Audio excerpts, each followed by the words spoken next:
Hey everyone, today is Wednesday, November 25th. The time is 5:40 p.m. and the temperature is around 6 degrees Celsius. I'm currently walking west along Danforth Avenue, and this here is Victoria Park Avenue. What are you? Are you kidding me? Let's get this guy's plate number. CJFM 146. What are you doing, buddy? That's a good way to start off a video. I must be invisible out here. If you watched my last video, almost exactly the same thing happened. I was walking across the street and a car turned directly into me.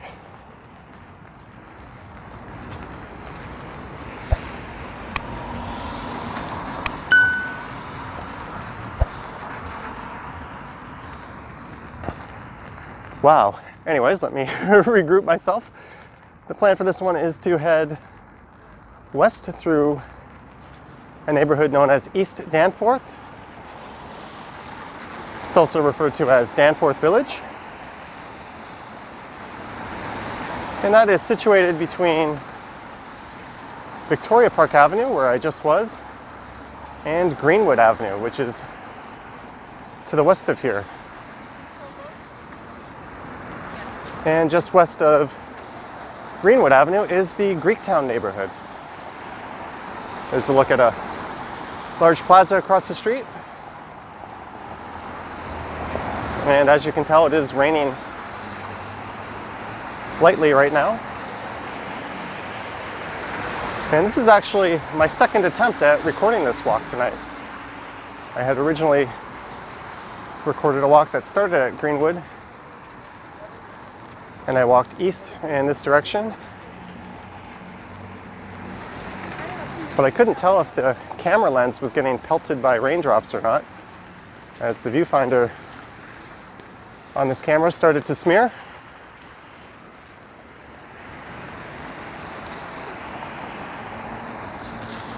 So I decided to end that walk at Main Station rather than continue on with what I think will be not the best footage. And that is why I have the Johnny Stumbles channel. So you can probably look for that walk to be uploaded to the Stumbles channel in the near future, if that's something you're interested in checking out. Although after that incident, I don't see how that one could possibly compete with this video.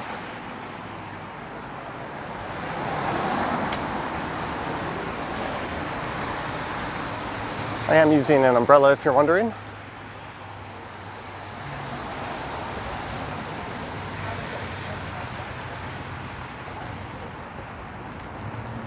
And this entire walk should be somewhere in the neighborhood of 4 kilometers or so.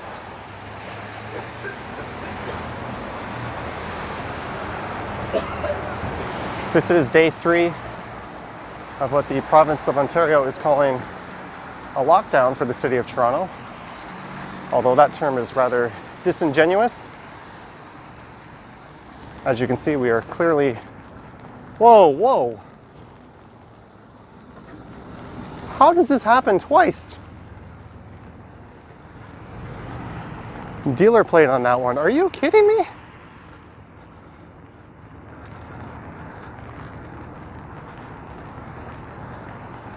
I swear, folks, I am very clearly visible.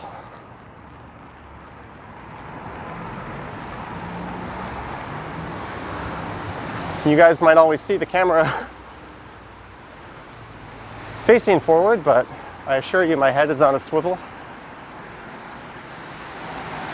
In both instances, I was watching the driver while I was walking forward, and my legs started preparing to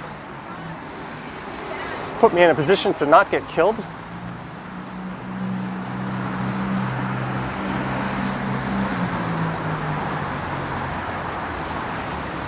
There's really no defending stupid driving like that.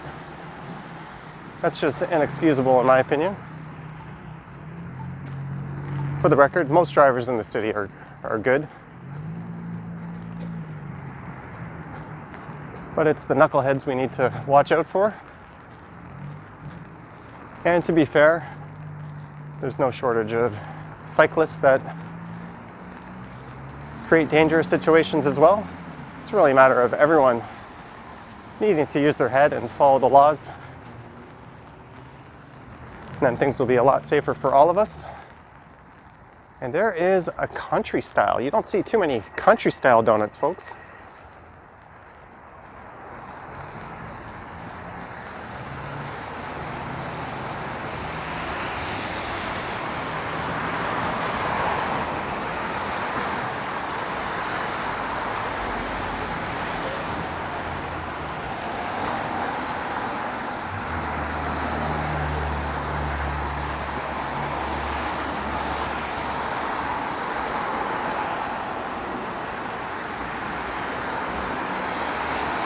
I don't normally confront drivers like that.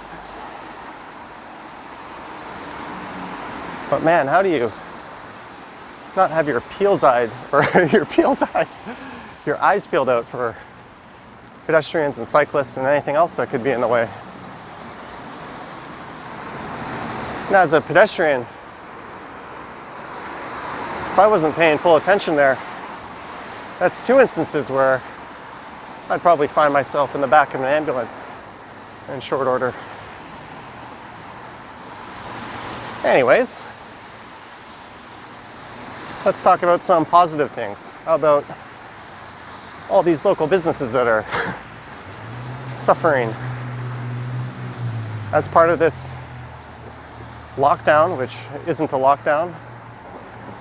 Only essential retailers are allowed to have customers come inside and shop.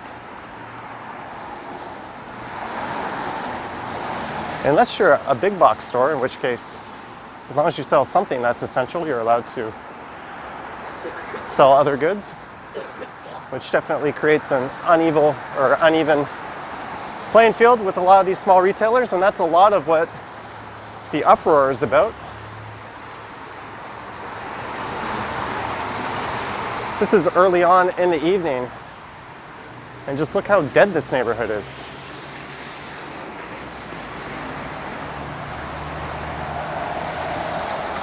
Walking west towards this way, I noticed a number of retailers had closed up, and there were a fair number of vacant storefronts.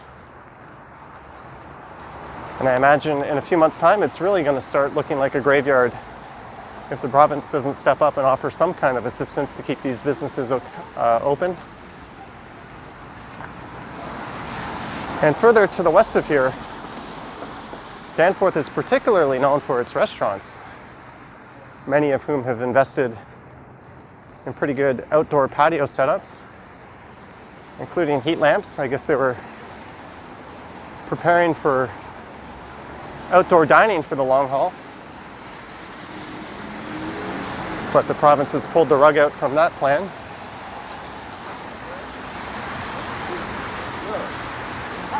We'll walk by a number of those establishments as I head further to the west.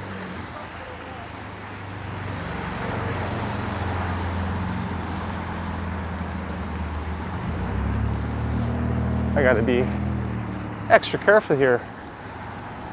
Careful, make sure there's no more killer cars out in the street. You'd almost think someone put a hit out on me.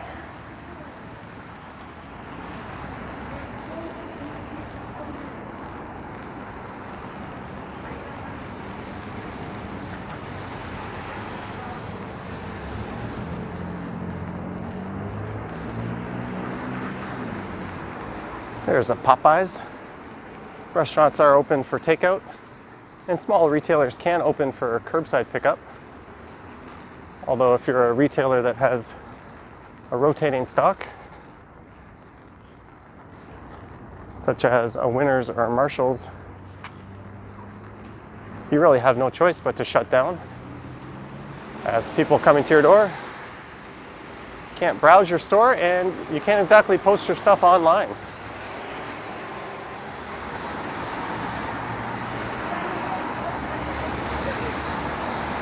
I did see a martial arts studio and a fitness center that was open in the other walk. They both seem to have a number of kids in either establishment. So I speculated on that walk that perhaps that's some kind of workaround to the current situation. There's a Canadian Tire. They don't seem to be open.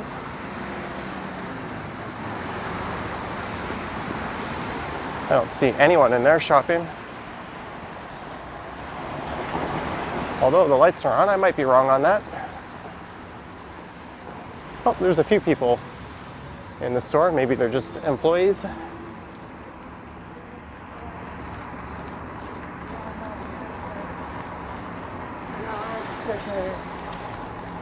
So the next major intersection will be Main Street. And I'll be walking a span of 5 subway stations. Where I started was Victoria Park Station. Although the walk from Victoria Park to Danforth Avenue wasn't particularly interesting, so I just decided to start recording from Danforth. I'll be going by Main Station next.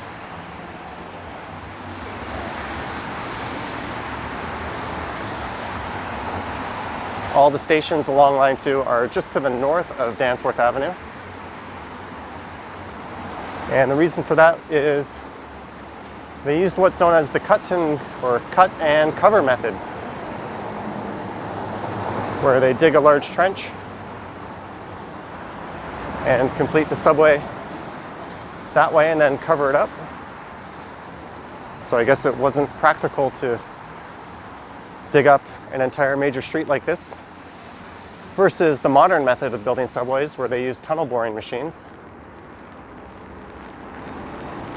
Here's a large burrito and burger store.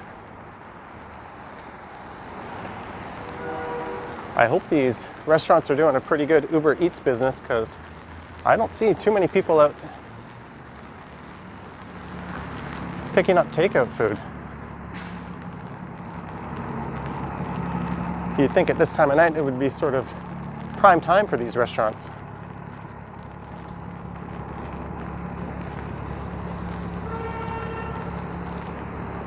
There's a look up at the bus bays at Main Station.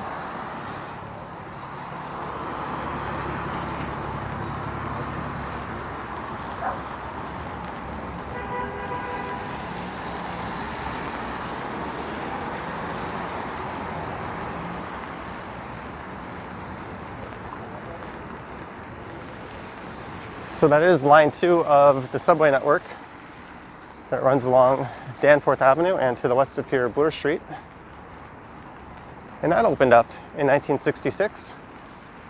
But from the 1890s until 1966, there used to be a streetcar that served Danforth Avenue.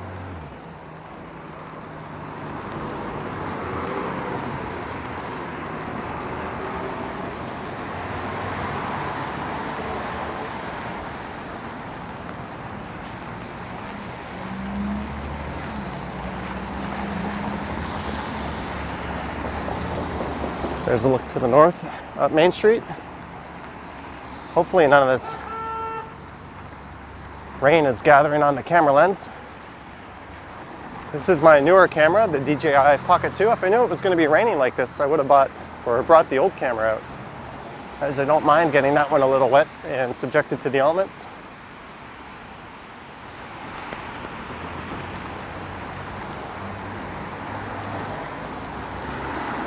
It was sort of raining really lightly off and on all day, but it hadn't rained for a few hours when I decided to leave the home, so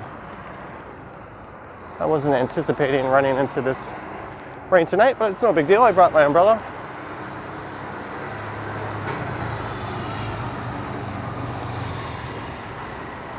There you can see in that sign, Danforth Village. There's a retail shop that's open, retail at wholesale price, although I can't see how they would be allowed to have customers inside.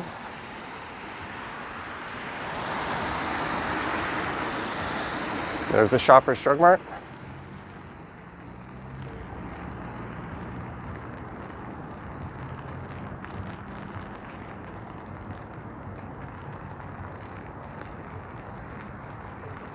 and a Sobeys supermarket. I really do think a lot of people in Toronto need to be commended during this latest round of restrictions, as yesterday, after I had recorded a live stream, I was able to walk right into the supermarket with no line. And I picked up some items and went straight through to the self-checkout with no issues. And there seemed to be toilet paper and paper towel and tissue in stock. It was really kind of silly that people panic bought a lot of those paper products back when this pandemic first hit us. So it's good to see people have learned their lesson. This is Canada. We're the last country on earth that's going to have a shortage of those products.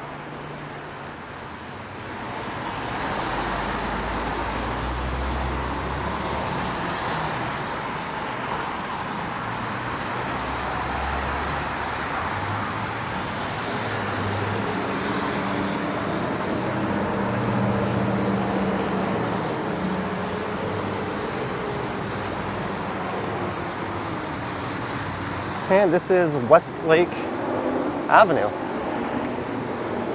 What's really interesting about this street is if you were to go into Google Maps and type in the word Danforth Village,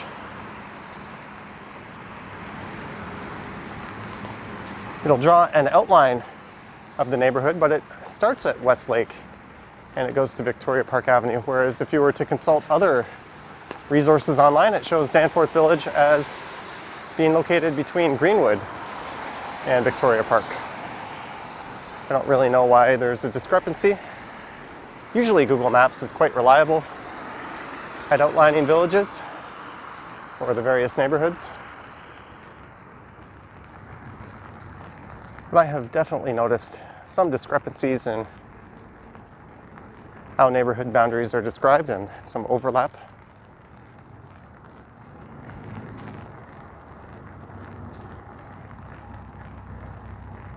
There's some neat artwork and a self-service car wash.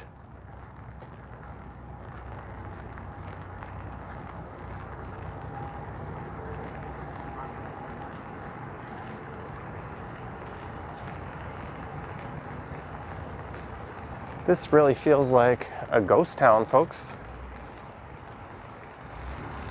Certainly feels a lot more like 11 p.m. than pushing 6 p.m. There's an empty restaurant. There's a children's wear store. If you look at their kind of stock, how's a retailer like this supposed to stay open? You can't expect them to have a web presence. I thought it was kind of funny that the premier told people to buy local and buy online, yet most people I know have an Amazon Prime membership, myself included. And if you try to buy local, you end up often either paying more or dealing with Canada Post, which is not the best this time of year, particularly not during a pandemic. Whereas Amazon gets you your stuff the same day or the next day. They have a hassle-free return policy, and they have their own delivery service, and they utilize a number of other third-party delivery services that enable them to get their goods out efficiently. So in asking the residents of Toronto to purchase local online, they're really asking them to make a whole lot of concessions.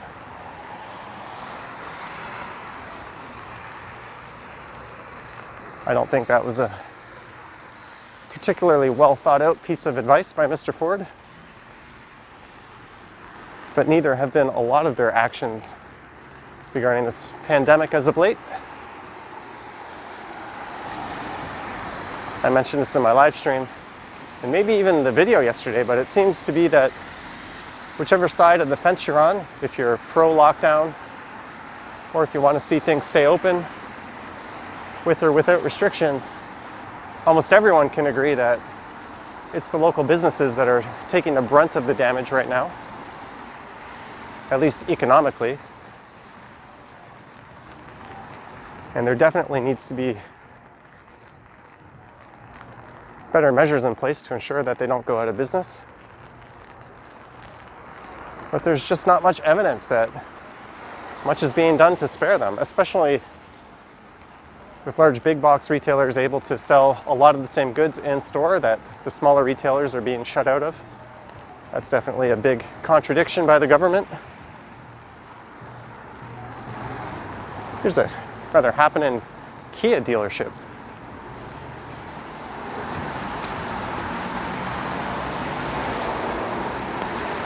Auto repairs would certainly be considered essential.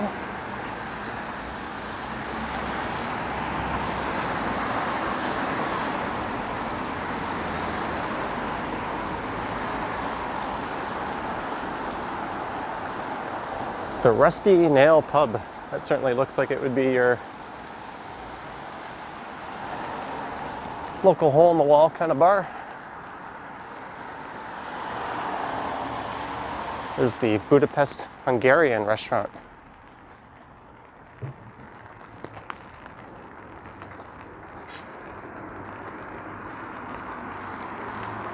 I'd be curious to see if the rain was just keeping people indoors from coming out to pick up their stuff, and if everyone's just ordering delivery, or if it would be like this if it weren't raining. It's still day 3 of these measures, and this is a part of town I haven't yet been out to.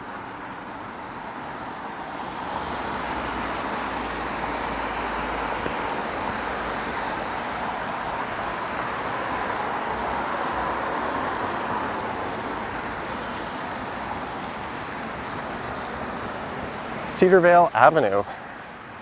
That reminds me of Eglinton West Station, which will soon be named Cedarvale Station. Okay. There's another illegal turn.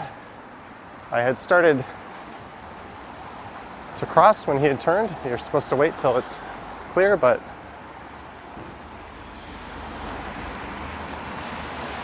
it just seems to be that kind of night, folks.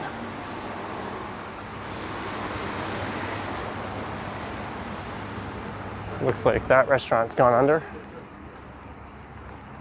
There's a music store.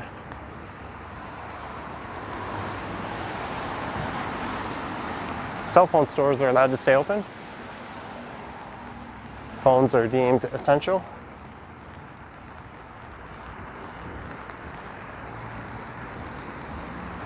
There's Value Village. I wondered the first time I walked by here if that was even open tonight. All the lights are on, but I can't imagine them being allowed to be open or having the type of setup that would allow for curbside pickup. Maybe they're just taking donations right now.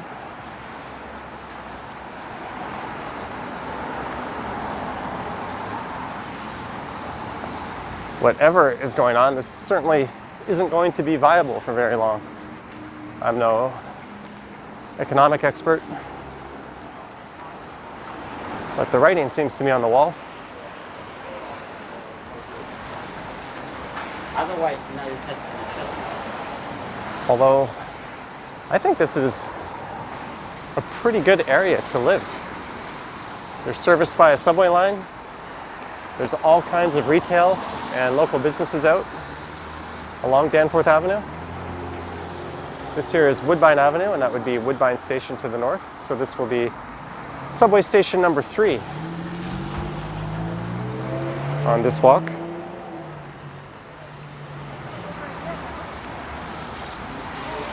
You could take Woodbine south down to Woodbine Beach in the Beaches neighborhood. And I just realized, because I had recorded a 35-minute walk before this, it's now a race against my battery. Hopefully I can get down to Greenwood before my battery runs out. I do have an external battery pack on me, but I'd much rather just be able to do this in one shot without having to pull that out. If you watch my videos, you know I kind of like to do things in one continuous shot. I don't know why I waited so long to say shot there. I assure you, walking while talking and recording something is a little harder than it seems. You kind of speak with a different cadence.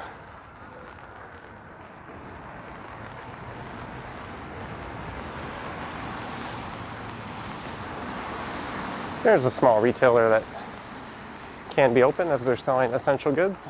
That's good to see. The Kilt and Heart Pub.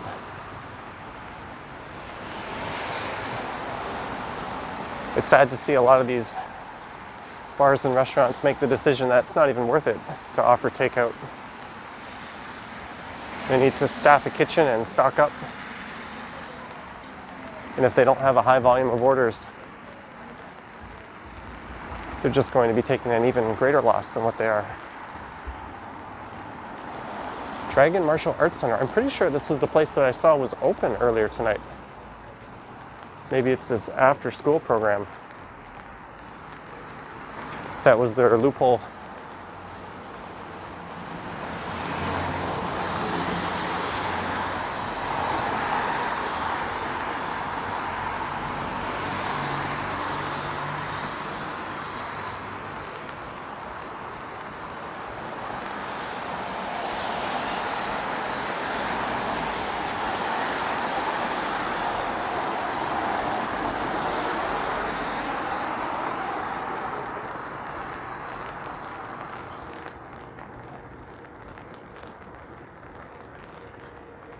This is Woodmount Avenue.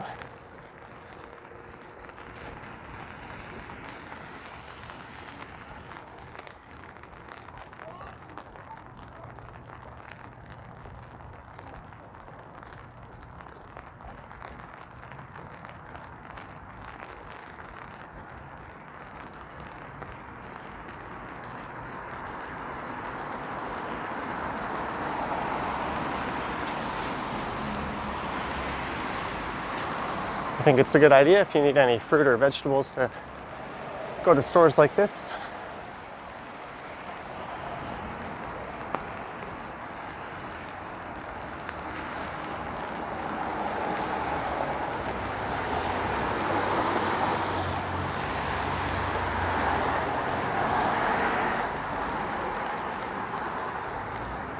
One thing I haven't seen too much of, if any at all, are people utilizing these new bike lanes tonight.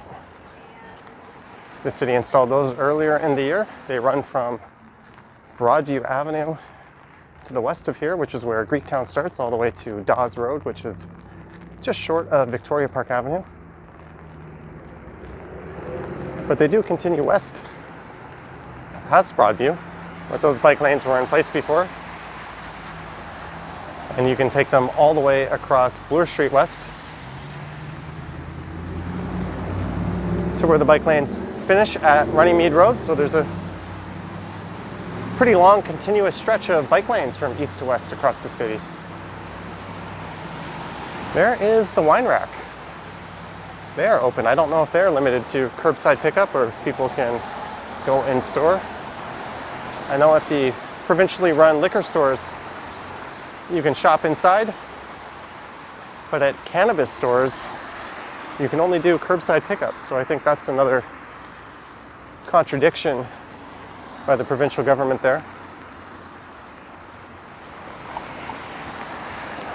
They've been doing that a fair bit throughout this pandemic.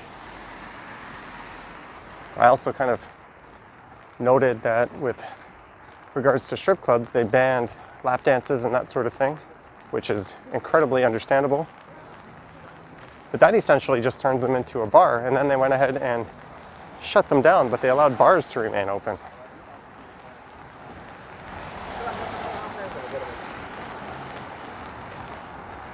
I think moves like that are reflective of a government more concerned with optics than the livelihoods of the individuals on the ground floor in the city.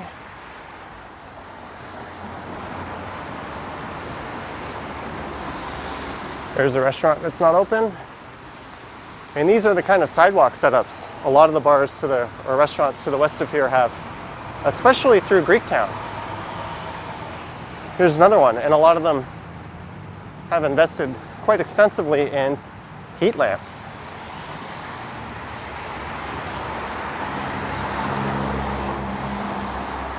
And a lot of them just a few weeks ago thought that they would be allowed to have dine-in customers again.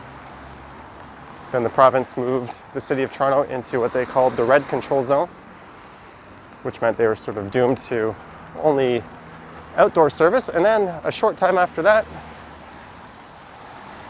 they were told there would be no dine-in service inside or outside at all. So they basically put a lot of restaurants in a position to extensively renovate and get prepared for a winter of outdoor service.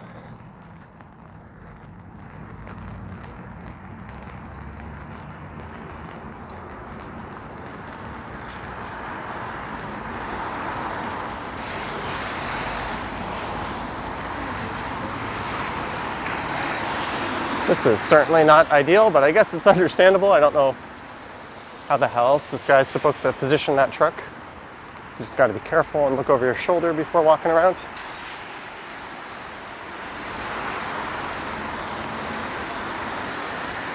There are a number of condo developments planned for this stretch of Danforth, which is kind of neat. I really think this is a good candidate to intensify development along the city. It's relatively close to the downtown core. It's served by a major subway line. Yet it's mostly low-rise and single-family detached and semi-dwellings on streets such as this. It certainly seems to me like it's the ideal place to build up.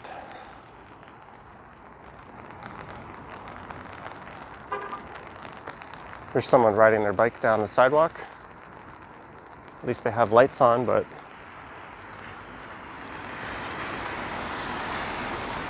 for me that's kind of infuriating, especially since there's protected bike lanes along this street. There's really no excuse if you're over the age of 14 to ever ride your bike on the sidewalk in Toronto.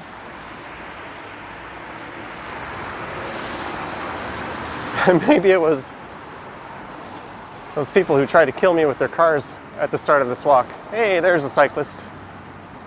Good on him.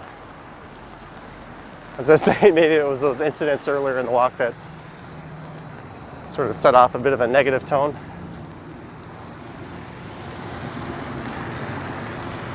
There's an old TTC streetcar. I think they call them a house. Back when Danforth Avenue was serviced by streetcars, they would store them there and repair them. Later on, it turned into a bus facility. And now I think it's just sort of an overflow.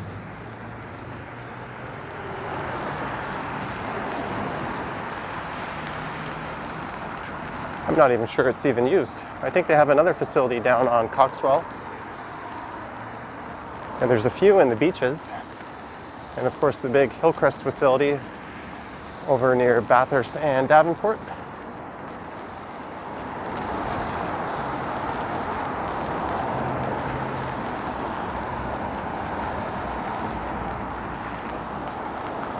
And here's a subway station. If I'm not mistaken, that is Coxwell Station.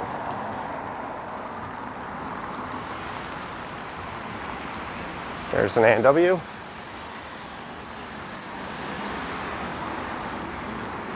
It's no secret that I quite like their burgers. If you were to go south on Coxwell, just down to Gerrard, you'll find yourself at the Little India neighborhood, otherwise known as the Gerrard India Bazaar.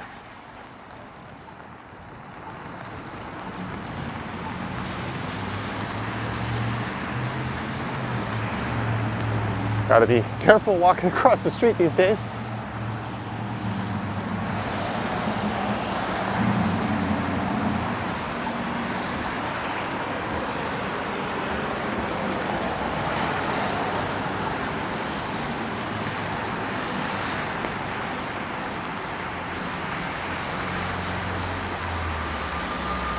There is Danforth Bowl, a very small 5-pin bowling alley. 5-pin is a rather fun Canadian variation of bowling.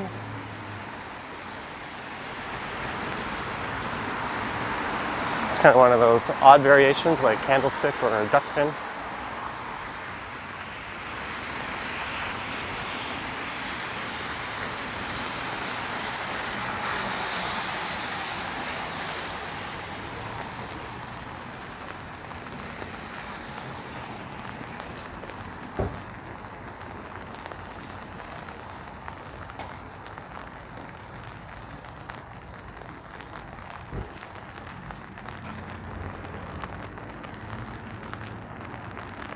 There is a cycle path. Speaking of, I went out to actually try to record a bike ride this afternoon. It's been a while and my front tire was deflated.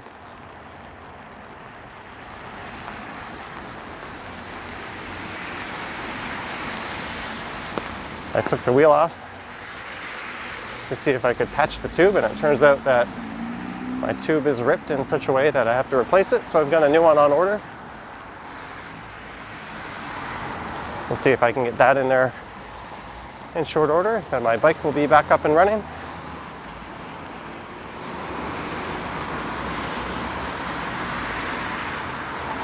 Although part of me just wants to take the tire in, or rather the wheel, into a bike shop and just pay them to fix it.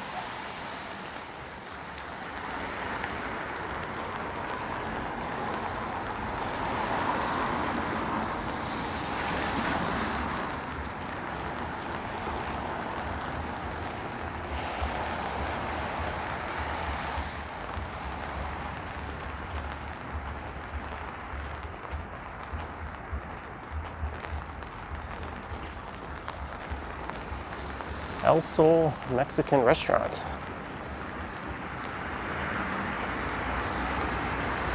There's so many gems along Danforth Avenue.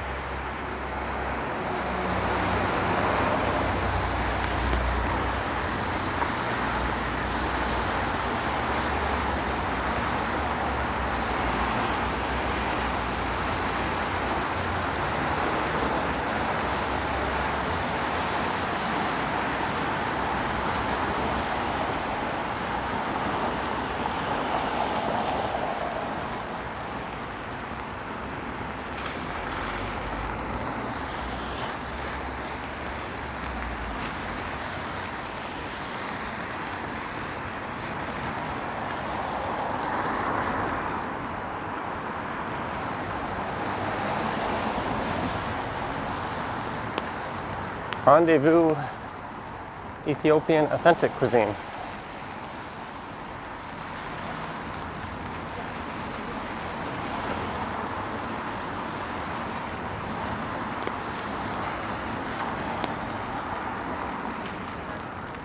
From here on, the number of restaurants that have outdoor patios seems to pick up. And I really can't for the life of me figure out why this particular form of dining was shut down. All my experiences were rather safe. And it's important that these restaurants can keep paying their employees and have some means of paying their rent.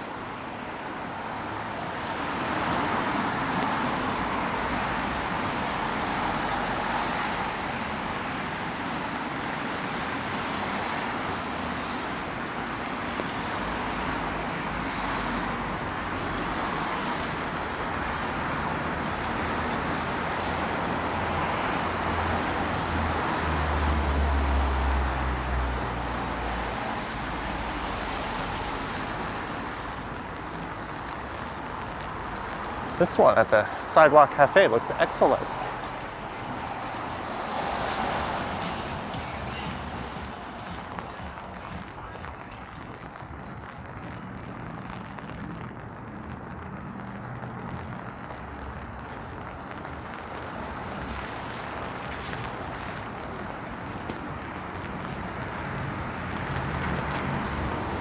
This next street is Linsmore. And just up here is where you will find Greenwood Station. And that will be where I'm going to hop on the subway and go back home. Maybe I'll take you guys with me. I seem to have enough battery. Oh, we have a car patiently waiting for me to cross. I almost want to go give them a pat on the back.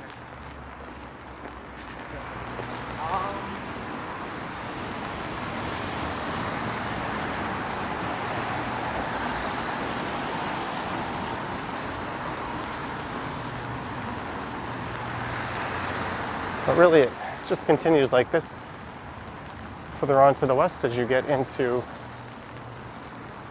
Greektown. The Dylan Bar. Is that the Dylan Reynolds Bar? Hey Dylan, we found your bar.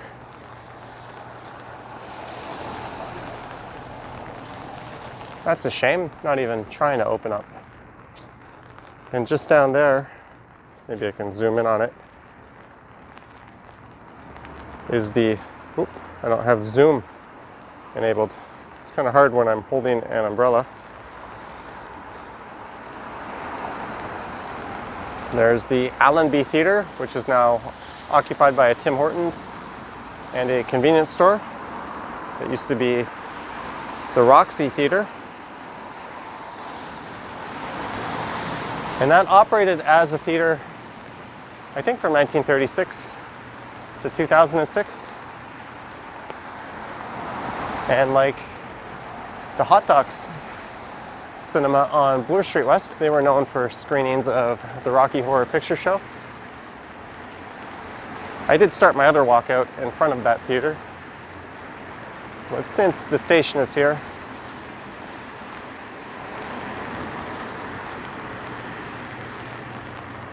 I think it's time to head in.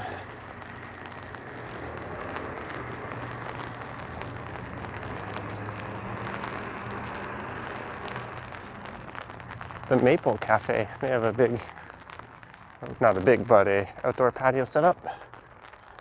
I'd like to know the total cost these businesses have invested in their outdoor setups.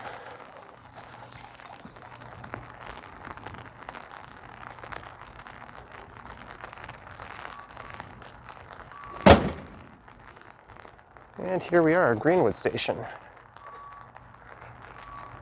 Let me just take some cover here.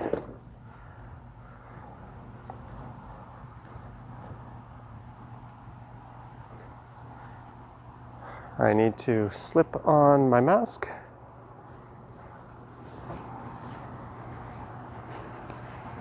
Hopefully it's nice and level.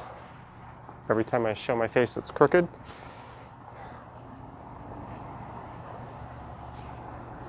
That's not terrible this time. I do have a few of these masks. Turn back around, there we go. We will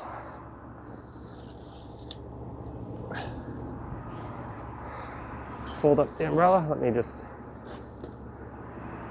fish out my Presto card and we'll head down to the subway platform.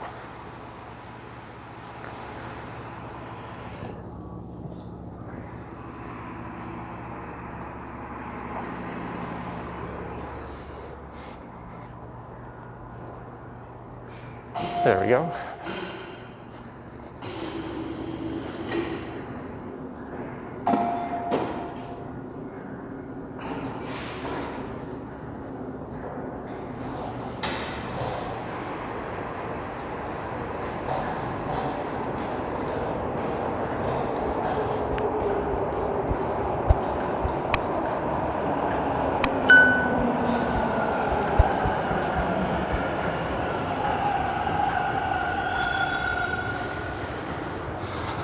I'll be taking the westbound train.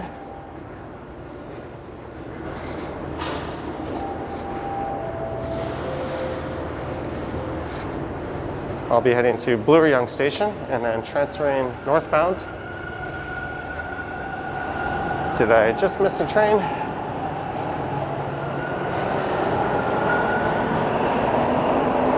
I did.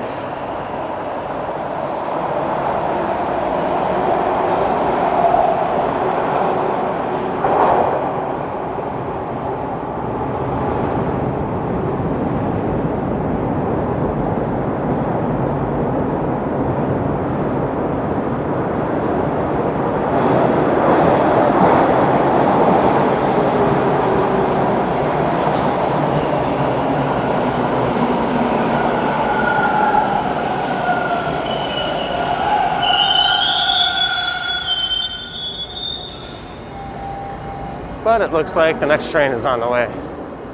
All right, I'll turn the camera off when I get on the train. Thanks for watching, guys. I hope you enjoyed this walk through East Danforth, otherwise known as the Danforth Village. There are links to my Patreon and Instagram in the description.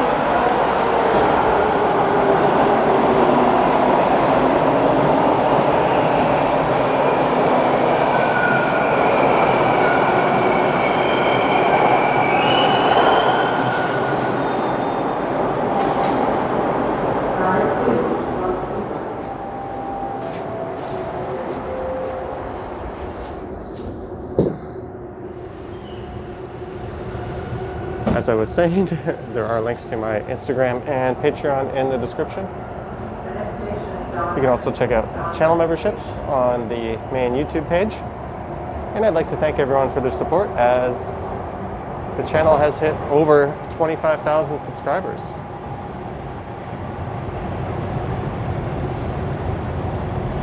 Thanks again, guys, and I will catch you on the next one.